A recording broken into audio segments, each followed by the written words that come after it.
नमस्कार मेरे प्यारे दर्शक, कैसे हो? मुझे आशा है आप लोग बिल्कुल ठीक होंगे। आज मैं आपको एक बहुत ही सुंदर ज्ञानवर्धक प्रेरणादायक कहानी सुनाने जा रहा हूँ। सच बोलने वाला क्यों नरक में जाता है, क्यों पाप में जाता है? झूठ बोलने वाला क्यों स्वर्ग में जाता है? उसे क्या प्राप्ति होती है? झूठ बोलने वालों को आसन पर क्यों बैठाया जाता है? सच बोलने वालों को क्यों नहीं बैठाया जाता है? इसी के बारे में मैं आज आपको एक छोटी सी कहानी विस्तार से सुनाने जा रहा हूँ। लोग कहते हैं सच बोलने वाले की जीत होती है और झूठ बोलने वाले की हार होती है, लेकिन आज मैं इसका पर्दाफाश करूँगा कि सच बोलने वाला नरक में जाएगा, झूठ बोलने वाला स्वर्ग में जाएगा। ध्यान से सुनने की बात यह है, सबसे पहले माता सरस्वती, माता ज्ञानदानी की जय, शारदा माता की जय।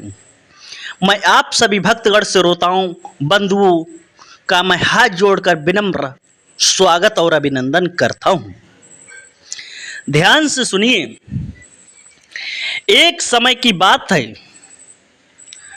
कुछ विद्यार्थी गुरुजी से शिक्षा ग्रहण कर रहे थे। गुरुजी तो बहुत पहुंचे हुए थे, प्रतिदिन छात्र शिक्षा ग्रहण करते थे। छात्रों के मन में एक सवाल आया। छात्रों ने गुरुजी से कहा, हे गुरुदेव, मुझे एक बात बताइए कि सच बोलने से क्या होता है, झूठ बोलने से क्या होता है? क्या झूठ बोलने वाला नरक में जाता है या सच बोलने वाला नरक में जाता है? स्वर्ग में कौन जाता है?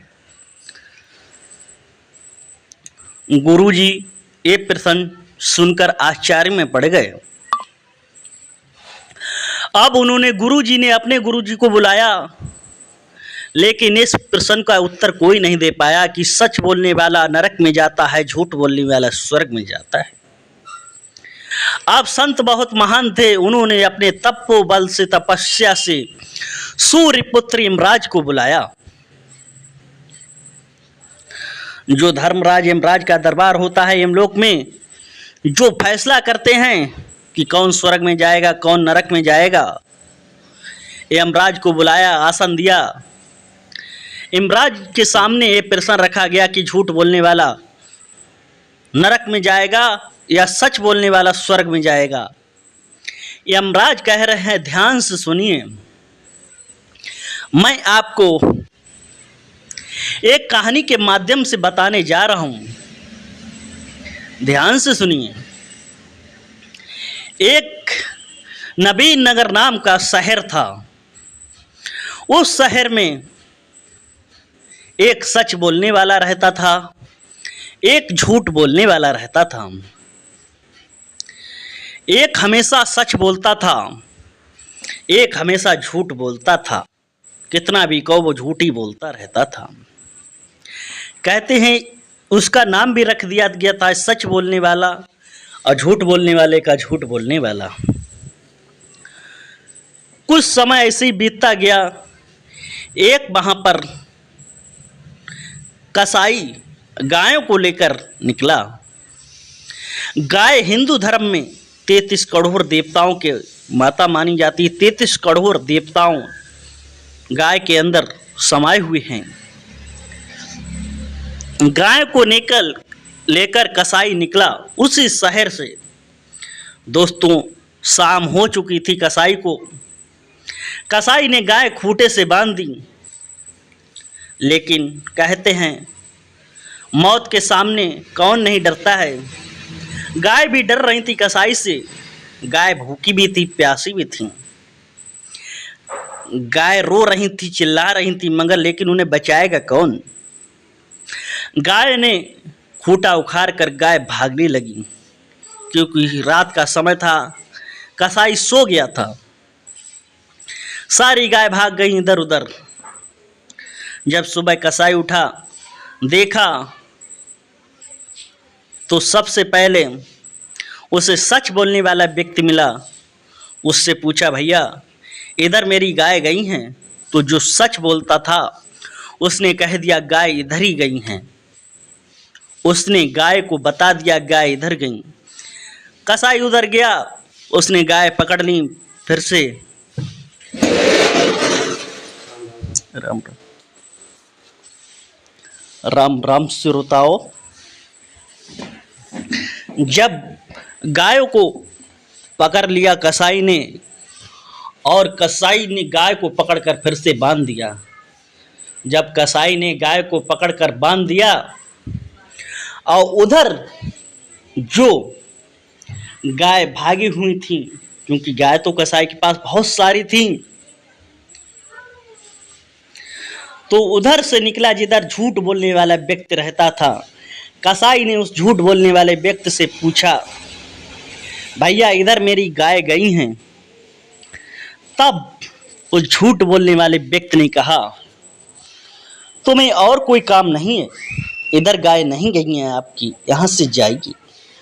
झूठ बोलने वाले ने कह दिया इधर गाय नहीं गई हैं, लेकिन गाय उधर से गई थी। वो झूठ बोलता था, उसके झूठ बोलने से गायों की जान बच गई। कसाई चला आता है, जो सच बोलता था उसने गायें बता दी। उन गायों को कसाई ने मार दिया और मार के उनका मांस बेच दिया। जब ये बात हुई उसके बाद में धीरे धीरे समय निकलता गया। जब सच बोलने वाला और झूठ बोलने वाला दोनों व्यक्तियों की मृत्यु हो गई।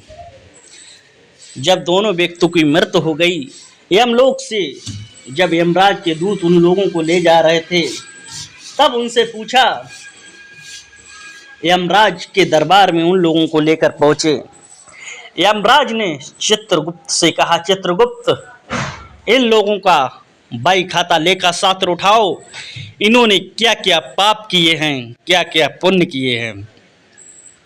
चित्रगुप्त ने उन लोगों का बाई खाता उठाया। दोस्तों, ये बाई खाता होता है जिसमें चित्रगुप्त, जो ऊपर भी चित्रगुप्त बैठा है जिसे अकाउंटेंट कहते हैं, सारे लोगों का हिसाब किताब रखता है। अपने यहाँ जो करते हैं वो तुरंत हिसाब किताब नोट हो जाता है। वहाँ कोई कंप्यूटर की जरूरत नहीं है, वहाँ सब कुछ ऐसे ही सबका नोट होता है। तब चित्रगुप्त ने बताया कि भाई, जो ये सच बोलने वाला व्यक्ति हमेशा सच बोलता था, इसने एक ऐसा पाप किया, इसने हजारों गायों की जान कसाई को बता दिया, जिससे कसाई ने हजारों गायों को मार दिया। लेकिन ये झूठ बोलने वाला व्यक्ति था, इसने बहुत बड़ा पुण्य किया, इसने हजारों गायों की जान बचा दी। अब ये बात सुनी यमराज ने।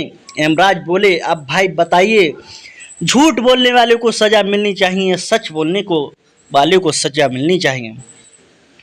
यमराज के इन दोनों लोगों की बातें सुनकर, चित्रगुप्त की बातें सुनकर यमराज के होश उड़ गए। अब मैं करूं तो क्या करूं, इन्हें कैसा न्याय दिलवाऊं, इनके बारे में क्या बताऊं, क्या फैसला करूं। अब यमराज सोच में पड़ गए। सोचने के बाद में उन्होंने ब्रह्मा जी का आह्वान किया, ब्रह्मा जी को प्रकट किया। ब्रह्मा जी वहां आए, ब्रह्मा जी से कहा, ब्रह्मा देव बताइए, ये सच बोलने वाला था, इसके खातिर हजारों गायों की जान चली गई। ये झूठ बोलने वाला था, इसके झूठ बोलने से हजारों गायों की जान बच गई। तो बताइए क्या सजा देनी चाहिए इसको। ब्रह्मा जी बोले, ये सच बोलता था, लेकिन कहते हैं परिस्थिति के हिसाब से झूठ बोलना चाहिए। अगर किसी की जान जा रही हो, अगर उस समय आपको झूठ बोलना चाहिए पड़े तो झूठ बोल देना चाहिए, वो आपका पुण्य में जाएगा। लेकिन आप किसी के काम के लिए झूठ नहीं बोलना चाहिए। इसने झूठ बोलने से हजारों गायों की जान बचा दी, इसलिए एक स्वर्ग का अधिकारी है, इसे स्वर्ग लोक को भेजना चाहिए। जो झूठ बोलने वाला व्यक्ति था उसे ब्रह्मा जी ने, यमराज जी ने स्वर्ग में उसके लिए स्थान दिया। जो सच बोलने वाला था उसे घोर नरक दिया, क्योंकि उसके सच बोलने से हजारों गायों की जान चली गई थी। इसीलिए कहते हैं परिस्थिति के हिसाब से सच और झूठ बोलना चाहिए। आपको कभी भी अपने दुश्मन को सच बात नहीं बतानी चाहिए। अगर आपका कोई दुश्मन है, आप अपने घर की बात बता दोगे तो उसका फायदा वो उठा लेगा। इसीलिए अपने घर की बातें को बाहर नहीं कहना चाहिए, अपने घर में ही रखना चाहिए। कहते हैं अगर आपके घर में कुछ भी रखा है, अगर पड़ोसी को भी बता दिया तो आपके घर में वो डाका डलवा देगा। परिस्थिति के हिसाब से सब काम करना चाहिए।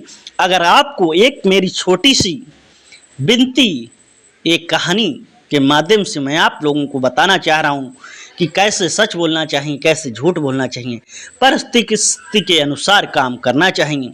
अगर आपको ये छोटी सी वीडियो अच्छी लगी हो तो लाइक शेयर, चैनल को सब्सक्राइब जरूर करें।